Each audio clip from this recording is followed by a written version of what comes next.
Hey guys, this is Paul with Paperlike, and today we're going to be taking a look at Noteshelf, an app that's been gaining a lot of traction among note takers for its simplistic approach to note-taking on the iPad. Coming in at $9.99, it cost more than the two other most popular note-taking apps, Goodnotes and Notability. So is it worth it? When you first open the app, you're greeted with Noteshelf's simple yet effective organization system. Folders contain groups which contain notes. In an academic setting, I find it best to have one folder per semester and then groups for each class that you take in that semester. And as I was filming this part, I experienced an issue where I was trying to create a folder, but it just wouldn't show up after I entered its name. Bugs like this in Noteshelf are surprisingly common, and they can really start to interrupt the user experience over time. Through the settings in the app, you can select from 10 different colors or themes, which will change the color of the main menu bar at the top of the app. You can also toggle on or off showing note dates in the menu. Search functionality is great when it's working in Noteshelf.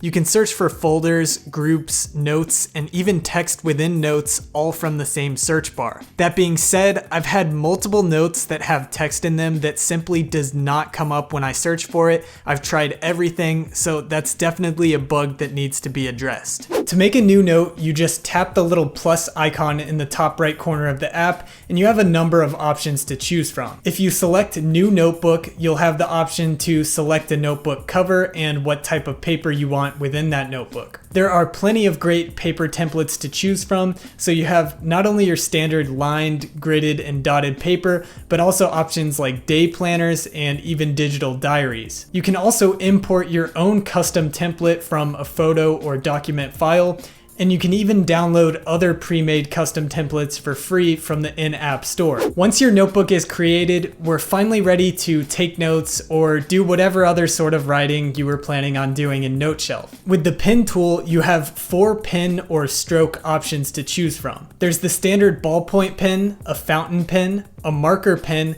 and a pencil, and for each you can select a thickness anywhere from 0.0 to 8.0. There are a couple color palettes to choose from, but you can also create your own custom colors if you want something else. And you get 2 different highlighter options, squared or rounded. And for any of the pens or highlighters, you can add your favorite presets to this favorite toolbar so you can quickly change between them while you're writing. By the way, if you're looking for the best writing experience for taking notes or drawing on your iPad, then you might be interested in Paperlike. If you've ever written on an iPad, you'll know that it has this glossy, slippery feel to it, and Paperlike brings a texture that makes writing notes much more satisfying and comfortable. Link in the description below. For the eraser, you have 3 sizes to pick from, but also an auto size option that will adjust the size according to how fast you're erasing. Alternatively, you can select to erase the entire stroke, which is the option I prefer. Typing using the text tool is great. I would say it's better than any other note-taking app I've used. You can change your font size, and color, but also customize 4 different presets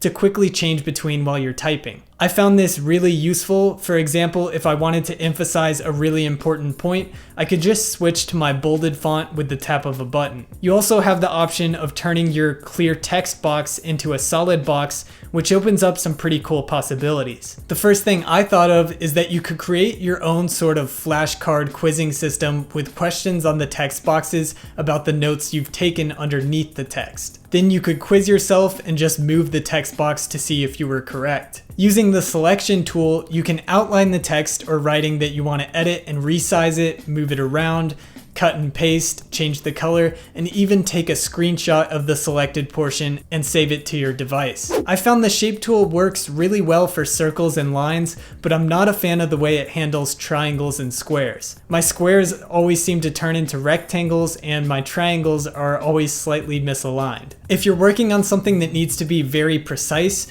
you have the option to enter a zoomed view of part of the note to get the small details just right. When you want to add a new page, you can just swipe up and it will automatically add a new page with the same template as the one you were previously on, but you can also change this new page to a different template if you want to. And one feature that I'm a big fan of is audio recording. Noteshelf has a pretty unique way of doing this with these little audio recording bubbles that you can just insert and move around your notes. This means you can record audio for different parts of your notes and just have it stored in this little bubble to play back whenever you want. While this isn't quite as useful as Notability's audio recording feature, which will automatically sync the audio recording to your notes you were taking at the time, it is a nice alternative. I have all of my notes synced through iCloud, so everything is completely available through Noteshelf on my iPhone. And if you're interested, yes, you can technically edit your notes entirely from your phone, although I do find it a bit too imprecise for my liking,